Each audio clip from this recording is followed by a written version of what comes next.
안녕하십니까. 지금부터 도시와 환경, 나는 위험한 전문가였을까에 대해 발표를 시작하도록 하겠습니다. 네, 발표하기에 앞서 제가 이 내용을 발표하게 된 이유는 요즘 위험한 전문가들 때문에 피해를 보게 되는 사람들이 많이 있습니다. 자, 이러한 상황을 방지하고 더 큰 피해를 줄이고 저 또한 이런 위험한 전문가가 되지 않기 위해 이 주제를 선택하였습니다. 전문가란 어떠한 분야를 연구하거나 그 분야에 상당한 경험과 지식을 보유하고 있는 인물로서 법, 경제, 정치, 공학, 의학, 건설 등 다양한 분야의 많은 전문가들이 종사하고 계십니다. 또한 이분들은 사회적으로 많은 존경을 받고 계십니다.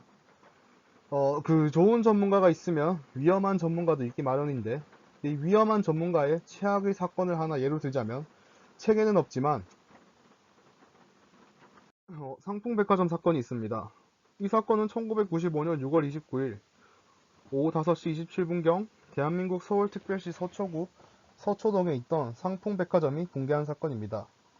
이 사건으로 인해 1000명 이상 부상을 입거나 사망을 한 최악의 사건이며 이 백화점은 제대로 된 전문가의 의견을 무시하고 건설이 진행되어 위험한 전문가들의 부실 시공과 무리한 확장 공사로 인해 건물에 충분히 무리가 간 상태에서 건물 여기저기 금이 가고 위험한 상황에서 그 붕괴 당일 몇 시간 전에 긴급회의를 하였을 때 한 건설 전문가는 건물의 구조도를 보여주며 급히 매장의 영업을 중지하고 고객을 대피시키고 빨리 보수를 해야 된다고 하였지만 또 다른 건설 전문가는 지금 진행되던 치마는 현재 멈추었다.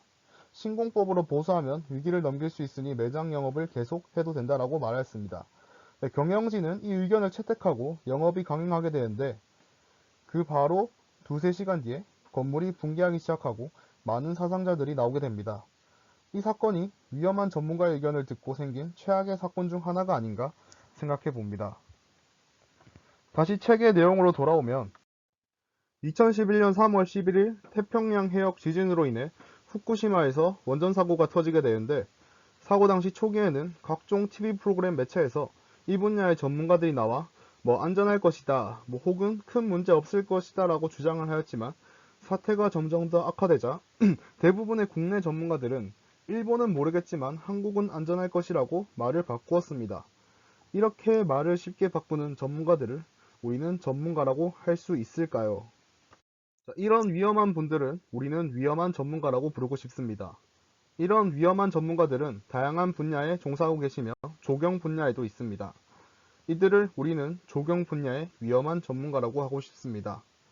자, 이런 위험한 전문가들의 예를 몇 가지를 들자면 각종 자문회에서 우리나라의 문제를 풀기 위한 해결책으로 우리나라의 좋은 사례는 무시하고 늘 해외의 사례를 드시는 분들입니다. 즉 외국을 입에 달고 사시는 분들인데 이분들 중에서는 해외여행을 단기로 다녀오시고 그 지역을 여행하다가 들은 이야기와 정보 그리고 가이드로부터 제대로 번역되지 않은 이야기를 듣고 마치 팩트인 것처럼 자기 생각인 것 마냥 포장하여 그것을 한국의 자문회의에 우리나라의 문제를 해결하기 좋은 예로 제시하는 사람들입니다. 진정 우리의 전문가는 우리를 잘 알지 못합니다.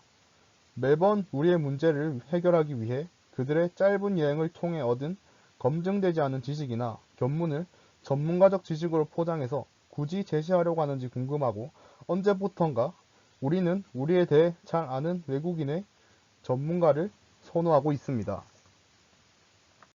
다음으로는 자기 분야와 상관없는 자문회의에 떡하니 참석해서 감 내놔라, 배 내놔라 하시는 분입니다. 그런 위험한 분들의 생각과 의견은 진짜 전문가를 매우 피곤하고 난처하게 만든다고 합니다. 그분들 중 한 분은 여름방학 동안 외국 어느 도시를 방문하고서는 그 옆자리에 수년간 그 나라에서 유학하고 살다 온 젊은 전문가를 무시하고 마치 그 나라, 그 도시의 전문가인 마냥 거침없이 이야기를 한다고 합니다. 더욱더 문제가 되는 것은 이분들의 말 한마디가 자문회의의 중요한 의제로 받아지고 그것이 또 정책으로 이어지기도 한다고 합니다. 자문회의는 정말 전문가적 의견을 청취하기 위해 관에서 마련한 자리이지 교수가 다른 전공을 공부하러 가는 자리가 아니기에 자기 분야와 상관없는 자문회의에서는 참석하지 않는 미덕을 보여야 한다고 생각합니다. 자, 마지막으로는 평소에는 자문회의에 절대 참석하지 않다가 특정 업체가 거론되면 참여하셔서 그 업체를 두둔하는 뉘앙스의 의견을 개진하는 전문가들이 생각보다 많이 있다고 합니다. 이런 위험한 분들은 자문회의 명단에서 퇴출하거나 스스로 걸어 나가셔야 한다고 생각합니다. 이 위의 사례로 이런 위험한 전문가들 때문에 우리가 우리의 스스로의 전문성을 믿지 못하게 되었고, 그로 인해 우리의 중요한 한국의 공공 프로젝트들이 외국의 전문가의 손에 넘어가고 중요한 정부의 결정조차 외국인의 입을 빌려 말하는 해프닝도 벌어졌다고 합니다.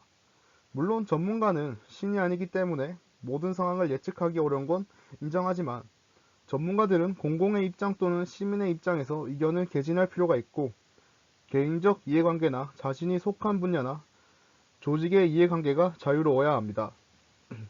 우리는 위의 사례처럼 나의 전문성과 영향력을 바탕으로 다른 목소리를 억압하는 위험한 전문가, 즉 속히 말해 꼰대가 아니었는지 반성하는 자세를 가지고 지금부터라도 위험하고 서툰 어리석음의 함정에 빠지지 않기 위해 중세 수승처럼 참고 자제하며 나를 경계하고 항상 절차탁마의 자세를 견지하는 공익을 위한 착한 전문가로 거듭나야 합니다.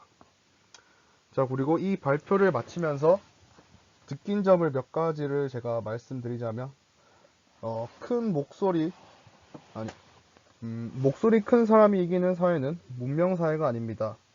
위의 사례처럼 귀를 닫고 입을 여는 전문가가 아닌 귀를 열고 입을 최대한 닫는 겸손함을 겸비한 참된 전문가가 되기 위하여 항상 자강불식하고 절차탁마하는 자세로 수업에 임하여 공공을 위한 착한 전문가로 거듭나야겠다고 다짐하였습니다.